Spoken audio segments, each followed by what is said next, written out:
નમસ્કાર, હું છું રીના, આપ જોઈ રહ્યા છો ટુડે ગુજરાતી ન્યૂઝ। બનાસકાંઠા લોકસભા બેઠકના ઉમેદવાર જ્ઞાનીબેન ઠાકોર આજે ફોર્મ ભરવા ગયા હતા। જો કે ફોર્મ ભરતા કોંગ્રેસ દ્વારા એક સભાનું આયોજન કરવામાં આવ્યું હતું। ત્યારે કોંગ્રેસની સભામાં જ્ઞાનીબેને જણાવ્યું હતું કે હું રાત્રે વિચાર કરું કે હે જ્ઞાની, તું એક ગરીબ ઘરના ઝૂંપડામાંથી આવતી દીકરી આજે આખો જિલ્લો તારા ભરોસે રાખીને બેઠો છે અને તને જ્યારે નેતા બનાવી છે ને ત્યારે આખા જિલ્લાએ જે મારા પર ભરોસો મૂક્યો છે તે ભરોસાને ડગવા ન દેજે। મારા બનાસકાંઠાને અને મારા નેતૃત્વને ક્યાંય આંચ ન આવે તેવી મારી ભગવાનને પ્રાર્થના છે તેવું જ્ઞાનીબેને જણાવ્યું હતું। તો આવો જાણીશું લાગણીસભર દ્રશ્યો શું હતા અને શું કહી રહ્યા હતા જ્ઞાનીબેન ઠાકોર।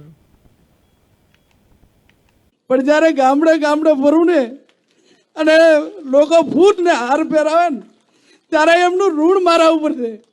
અને ઋણ એટલે લોકસભા એટલે નાની વસ્તુ નહીં, પેઢીઓ ખસી જાય છે પણ એને ટિકિટ નથી મળતી।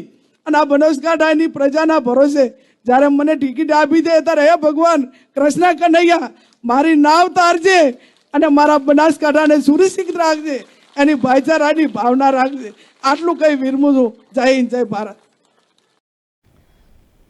તો જ્ઞાનીબેન ઠાકોર જાહેર મંચ પરથી જાહેર સભામાં રડી પડ્યા હતા અને રડતા રડતા જણાવ્યું હતું કે હું જ્યારે ગામડે ગામડે ફરું છું અને લોકો હાર પહેરાવે છે ત્યારે તેમનું ઋણ મારા પર છે। લોકસભા એટલે નાની વસ્તુ ન કહેવાય, પેઢીઓ ને પેઢીઓ ખસી જાય છે તોય ટિકિટ નથી મળતી, પણ આ બનાસકાંઠાની પ્રજાના ભરોસે જ્યારે મને ટિકિટ આપી છે ત્યારે ભગવાન મારી નાવને તારજે। તો જ્ઞાનીબેન આ રડતા રડતા જે દ્રશ્યો ટીવી સ્ક્રીન પર દેખાઈ રહ્યા છે ભાવ વિભોર બન્યા હતા, લાગણીસભર દ્રશ્યો હતા।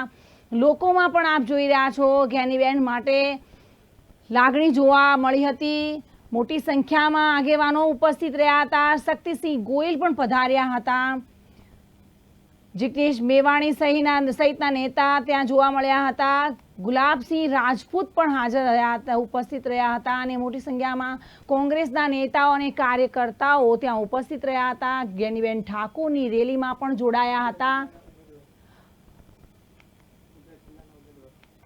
અને બીજા જિલ્લાના ઉમેદવાર પણ ત્યાં ઉપસ્થિત રહ્યા હતા। પાટણ જિલ્લાના ઉમેદવાર ચંદનસિંહ ઠાકોર પણ જ્ઞાનીબેનની ઉમેદવારી પત્ર ભરાવવામાં સાથે જોડાયા હતા। મોટી સંખ્યામાં જનમેદની ઉમટી હતી અને લોકોએ બનાસની બેન જ્ઞાનીબેનના નામના નારા લગાવ્યા હતા। જ્યારે જ્ઞાનીબેન લાગણીસભર દ્રશ્યો જોવા મળ્યા હતા, તેઓ રડી પડ્યા હતા અને પોતે લોકોનું મારા પર ઋણ છે તેવું જણાવી અને રડતા રડતા મંચ પરથી લોકોનો આભાર વ્યક્ત કર્યો હતો। નમસ્કાર।